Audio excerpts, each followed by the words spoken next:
চরণ ধরে শুনি আপন মনে রূপ রস গন্ধ বর্ণ সৌন্দর্যকে বুকে ধারণ করে জনাব Masud Akhtar Khanam CPM police super, যার অধীনে 64টি জেলায় জেলা এবং উপজেলা পর্যায়ে মোট 71টি সরকারি গণগ্রন্থাগার রয়েছে, যা জ্ঞান এবং একটি আছে শিশু কর্নার, যেখানে শিশুদের জন্য রয়েছে বইয়ের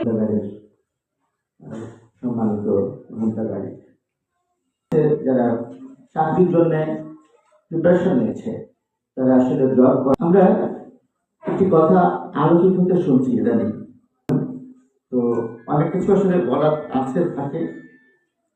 তো বই আগে আমাদের স্টাইল ছিল কে কয়টা বই পড়েছে প্রতিযোগিতা, স্কুলে আগে একটা গ্রামে সরকারি বালিকা উচ্চ বিদ্যালয় কবিতা প্রতিযোগিতায় ফলাফল ঘোষণা করছি। গ্রুপ ক দ্বিতীয় স্থান অধিকার করেছে মোহাম্মদ